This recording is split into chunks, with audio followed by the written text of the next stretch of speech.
Hello, and welcome to this episode of Security Square, our cybersecurity focused series featuring analyst insights, expert guests, and the latest news and happenings across the security sector.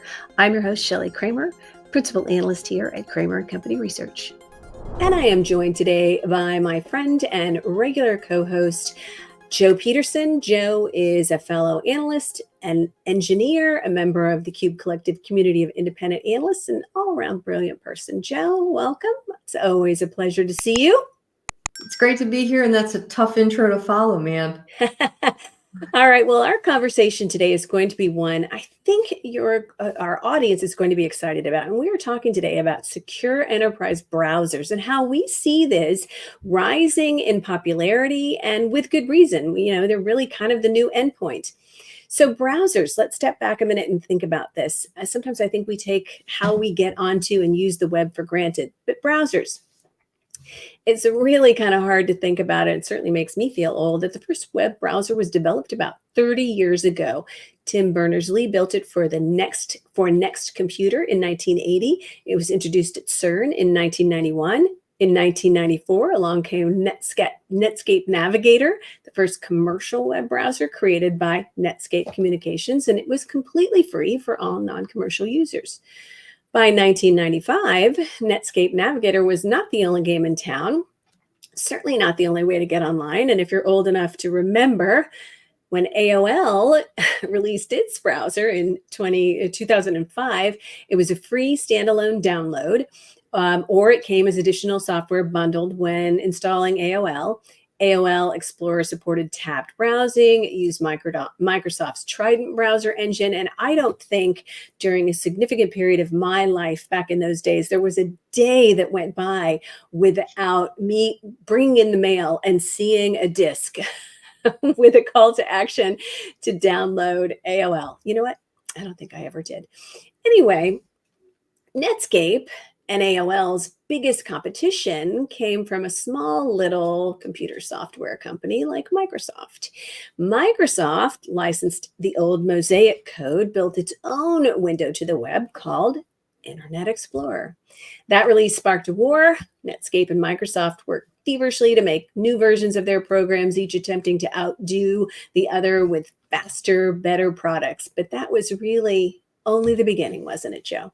It was only the beginning because Microsoft changed the game and began shipping Internet Explorer with every time they send out a Windows operating system.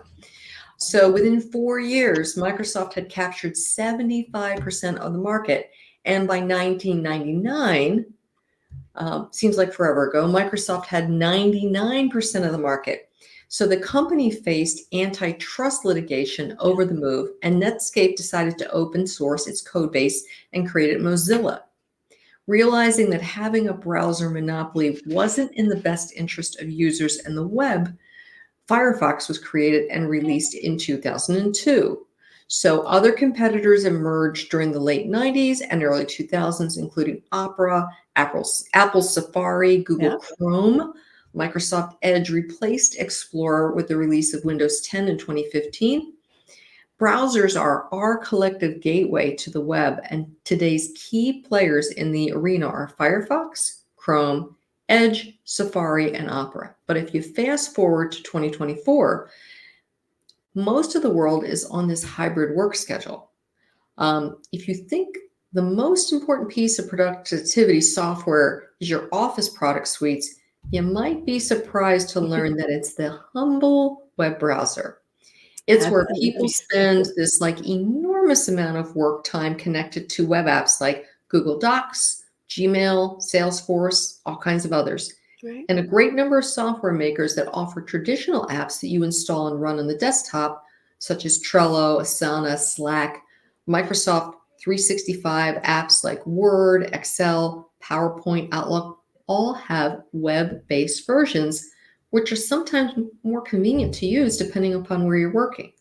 Well, I don't know about you, but I do this all the time. Again, I know that our lives are very similar in some ways, but you have meetings all day long, and this meeting is on WebEx, and this meeting is on Teams, Yep. and this meeting is, and sometimes, and I do have all of those apps, but sometimes it's just easier to open it on the browser. Mhm. So we use our browsers for everything, and I'm very grateful for the ability to have 50 browser tabs open on this version of Chrome, and then another 40. Yeah, sure. Yeah, it's crazy. So, Joe, it's pretty easy to say that that humble browser is our collective window, not only to the world, but to our world of work, right? And so the question that you might be asking yourself, and really the topic of this conversation is, what does the enterprise browser have to do with security? And the answer is a lot. To take it even further, let's consider this. Are secure enterprise browsers the new endpoint? We believe that the answer to that is a resounding yes. In fact, Gartner predicted that by 2030, enterprise browsers will be the core platform for delivering workforce productivity and security software, by the way, on managed and unmanaged devices. And all of this is combining to create that seamless hybrid work experience that we all desire, right? So this rise in interest in the enterprise embrace of secure enterprise browsers makes perfect sense. I mean, almost every high value activity, exactly what you just said, almost every high value activity and interaction in the enterprise takes place on a browser, right? You've got authentication, access, communication, collaboration, administration, and even coding in many instances are all browser based activities in the modern enterprise. But this gateway is also the gateway to a ton of sensitive corporate information, and it also represents a considerable risk factor. And that's what we wanted to talk about today. So I'll start off the conversation by sharing a stat from Spin AI.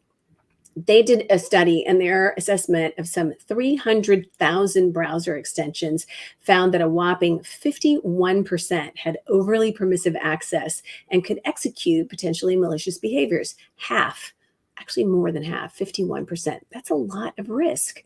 So, that's really what we wanted to talk about today, and thought that diving into secure enterprise browsing makes a lot of sense. Yeah, it totally does. And so if you're wondering what secure enterprise browsing is because you haven't had a chance to play with it yet and how it's used, or maybe your company hasn't incorporated it yet. And by the way, that's on the rise. There is a lot of risk associated with something that all of us use on a daily basis. So it really makes sense that secure enterprise browsing is having this moment, right? And it's a cloud-based environment that protects web-based activity from things like phishing, ransomware, data exfiltration. It's often used to isolate devices from the web, prevent leaks, enforce data policy controls, and provide web isolation and data transfer controls. So enterprise browsers offer flexibility, and they give IT teams the ability to monitor network traffic, block malicious files. They give employees the ability to work from any device, which is super important. And what's cool about a lot of them, now it's not all of them, but so a lot of them are built on standard browser code base. Yeah. So Google Chrome, for example, is built on Chromium.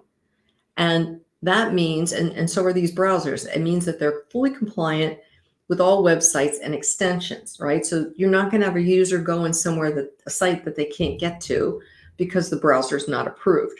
The Right. cool thing is that the browsers work on any corporate devices, and there's each a little special secret sauce with each of them, how they work.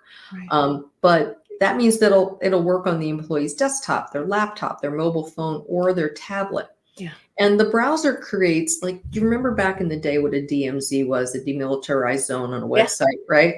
It's kind of like a DMZ. It creates this secure web space that's isolated from the machine by embedding advanced security mechanisms in the browser itself. And it protects against attacks targeting the browser that originate from the device, from the web, from use from a user, from other extensions. So this setup gives the IT team the ability to block certain applications. Um, like some companies block the word that begins with P, porn, I don't know. Um, we've used that a couple times on this show. So Yeah. regulate internet traffic, block certain file downloads. Yeah. Yeah, I don't know. Well, So and sometimes these days, they're blocking AI applications and things like that. One point that I wanted to emphasize, and as I was preparing for this conversation, I was looking at some research on, the different device diversity. So you talked about, I think when we think about browsers, generally speaking, we think about sitting in front of our laptop mhm. or our desktop, and that's our browser, right? But the reality of it is, device diversity is incredibly broad here. And we're talking about, this comes from some research here, types of endpoint devices that are currently under management. So PCs running Microsoft Windows, general purpose IoT devices. Think of anything, all the devices that are connected to the internet, routers, all different kinds of things. Specialized IoT devices, PCs running Chrome, mobile phones running Android, mobile phones running iOS, tablets running iOS, tablets running Android, PCs running Mac operating systems, specialized OT devices, and then thin clients. So there's really there's a lot going on, to your point, about all these different kinds of devices that are on the network. And this is why enterprise browser security is such, I think we're seeing such a rise in interest in this. And it makes perfect sense, It does. And if I can just share, I was sitting in the doctor's office, the doctor was late, and it's not just the things we think of, right? I Right. was bored. There was a machine there. I looked like I could get out to the internet on it. So I was out in the internet browsing away in the doctor's office, and the nurse comes in. She's like, "What are you doing?" I'm like, "Well, I was just cruising the internet while I was waiting." She said, "You weren't supposed to be able to get on there." I'm like, "I did." And that happens I all the mean, time. I I did. am an engineer. Well, I no, am a but little bit of a tech nerd. it happened. Well, there's that. But it happens. It can be all the things that we don't think about too, that aren't Yeah. really locked down and secure, that anybody can get into, Yeah, right? On absolutely. your premise. Absolutely. Yeah. So let's talk about where we see the market heading for secure enterprise browsing. And so, with that in mind, we're seeing more and more applications heading to the cloud. Enterprise vendors, enterprise browser vendors have been adding browser security extensions to their portfolios as more enterprise customers are expressing interest in this. And I see the enterprise browser really as the desktop of the future, and providing protection for users wherever they are, whatever device they're using, reducing any kind of friction when they interact with SaaS and internal web apps. I cited Gartner earlier in the show, but it's worth noting here that Gartner estimates that by 2027, so 3 years from now, the enterprise browser will be a central component of most enterprise super app consolidation strategies. And further productivity capabilities drive adoption. We're going to see this continue to grow. Today, extensions and managed browsers are really only about 10% penetrated within large enterprises. Gartner estimates that by 2030, enterprise browsers will be the core platform for delivering not only the productivity element, but the secure software for managed and unmanaged devices in this whole seamless hybrid work experience that we are, we live in, right? So, one case that comes immediately to mind as we're talking about this, and as we're talking about using secure internet browsers as a main platform for enterprises to manage work for their third-party contractors, external users, and all the BYOD policies. So in some cases, these browsers have components that allow them to replace VPNs or virtual desktop infrastructure for large enterprises. And both of these are kind of high ticket and expensive IT budget line items. So if these browsers have the ability to replace VPNs and VDI, we could be looking at some significant savings. So I think that's part of why we're seeing a rising interest in this as well. We have networking and internet infrastructure firms like Cisco and Citrix and Cloudflare and Fortinet and Menlo Security and Zscaler. They all have incorporated remote browser isolation into their product portfolios. Checkpoint added a local browser isolation plugin.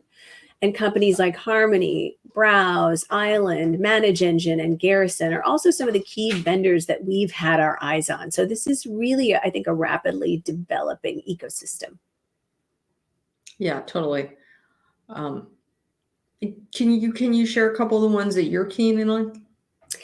Sure. Some of the movers and the shakers, Joe and I kind of talked a little bit about this as we were kind of identifying people that were watching in this sector. And Palo Alto Networks recently acquired Talon Cybersecurity. They're a provider of local browser isolation tech, and that acquisition was about a $43 million, came with about a $43 million price tag.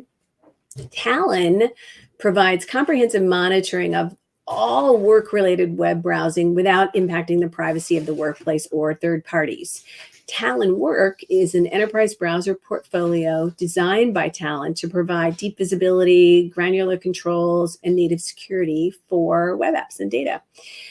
Talon Work claims to be the only SASE solution that secures both managed and unmanaged devices, and it protects any user, any device, any application. I just said that about something else, but this is tremendously important. We're going to explore Talon in greater detail here in a moment, so stay with us. Another company that I have been kind of paying a lot of attention to is a company by the name of Island. In April of 2024, Island, fast mover in the space, secured $175 million in growth funding, doubling its valuation to $3 billion. It's worth noting that Island is also a Cisco-backed startup. And Island's value prop is centered on the future of enterprise work being built in, not bolted on. That makes sense, right? So built in with everything that an enterprise needs: security, IT, network controls, data protections, app access, all of this embedded into the browsing experience.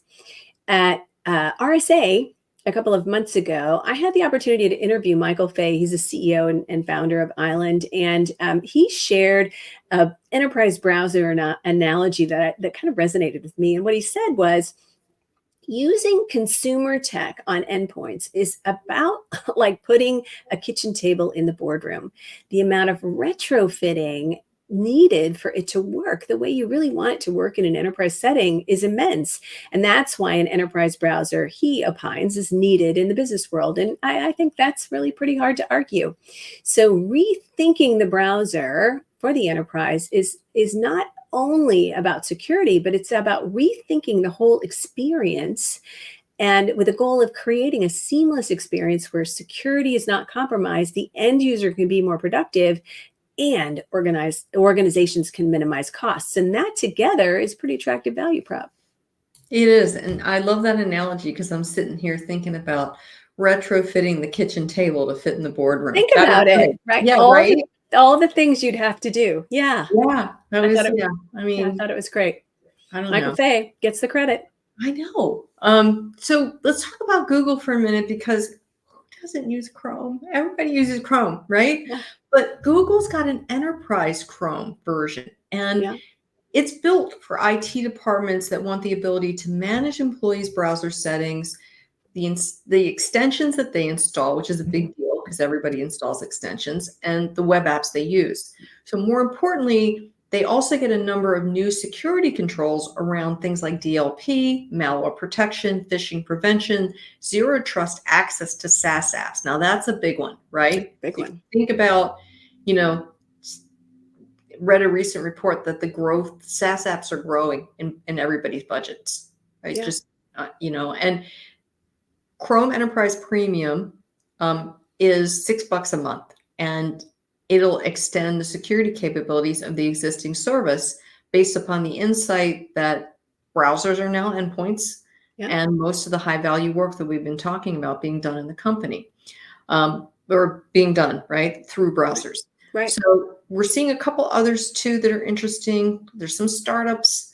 And again, back to the secret sauce thing, everybody does it a little bit different. There's surf security, there's layer X. On the consumer side, because we talked about, we're all consumers, and we are, Right.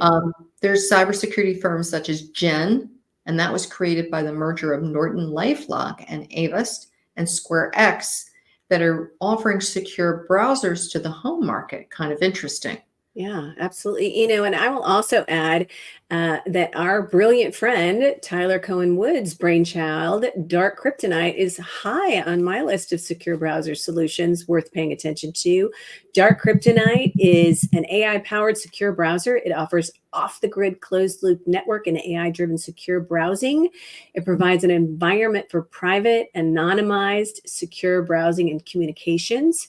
And, one of the things that Tyler did when she was talking with us on a recent episode is that, she shared the analogy that the public internet is a little bit like a freeway that everybody has access to from any location, right? You think about that and think about your own neighborhood and all the streets and how everything leads to the highway. Well, nobody's preventing you from getting on it except, the city work crews. But really, think about it. The public internet is like a freeway that everyone has access to. And with that comes some risk. The Dark Kryptonite closed loop browser controls all access, and it's an alternative environment that can really help significantly reduce an organization's risk exposure. So I'm really bullish on Dark Kryptonite, and I know that Tyler is, such a mover and a shaker that I'm really excited to see what she and her team do with this, especially as sort of, interest is really turning a laser focus on the whole enterprise browsing experience. Yeah, I mean, hats off to Tyler. Yeah. A female CISSP, a founder. Go Tyler. Go Tyler. So let's talk about the functionality for a minute, because you alluded to that earlier, Shelly. I'm going to put my engineer's hat on, provide some detail about Island and Layer X. Shelly, you mentioned Island. I'm a huge fan. Yeah. I am. I mean, what they've done, great. And so we talked about it earlier. Their browser is built on Chromium. Mm-hmm. And that is the same open source project that powers Chrome, Edge, and other mainstream browsers. So to the end user, the browser looks and feels just like their regular browser, which is great. Important. It's super important because they're not going to use it if it's hard to use and clunky, right? So these guys thought about that. It's worth noting that the combined market share, they have a combined market share of more than 67%. I should say Chrome and Edge do. Right. And that's kind of a market dominant. So this makes Island's decision to build their solutions on Chromium a wise one because everybody's familiar with it. Right. But if we peel back the onion a little bit and look at that special sauce that we've been talking about and what's happening on the back end, the Island Enterprise Browser is doing forensic audit records of all your activities. And they've got granular controls, kind of little, I don't know, Orwellian, but it's happening over the depth of what's captured by the user, by the device type, by the application, by the location. Island even captures events and insights as granular as copy paste. Well, Island, I got to tell you something. Island would have its hands full with me on a daily basis based on the number of times I screen capture, copy paste. Oh my gosh. Yeah. That's pretty cool. You'd be getting calls into the CIO's office. What are you doing with all those screen captures, Shelly? But they take all that info and they put it in an aggregation platform. So if you just want to look at it holistically as an organization, like, man, we got a bunch of copy and pasters here. You can do that, or you can drill down to the flagrant copy and paster like Shelly Kramer is. That's our most flagrant copy and paster, right? But all joking aside, where data protection and privacy concerns are needed, Island can anonymize the data to help you meet requirements of audits. Oh, I love that. Yeah, it's kind of cool. And I think your employees might also like to know that the data can be anonymized. I don't know. I might like that. I want to be called out as a big copy and paster myself. I don't know.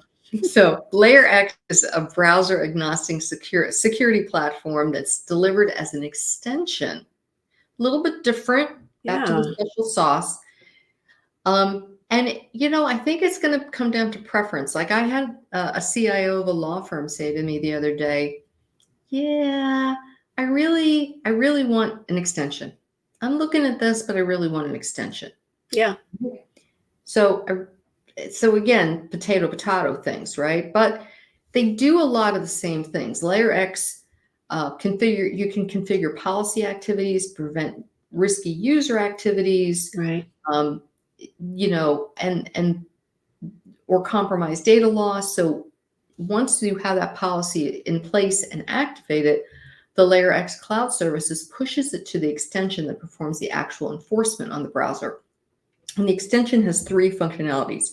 It processes activity data and reports it to the cloud. It receives policies from the cloud service and enforces those. And then it analyzes risk together with the cloud service. So it integrates with identity management tools, which is also important. They can't buy something that's not going to integrate, and provides zero trust access to ensure minimal overhead for the security team. So that's your whole VPN replacement thing there. Right. It's coming in and Right. doing that.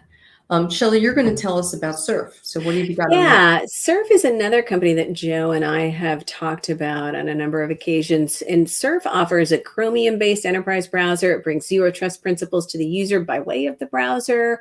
By configuring only a few policies, IT and security teams can significantly risk their attack surface, which is what everybody wants to do, right?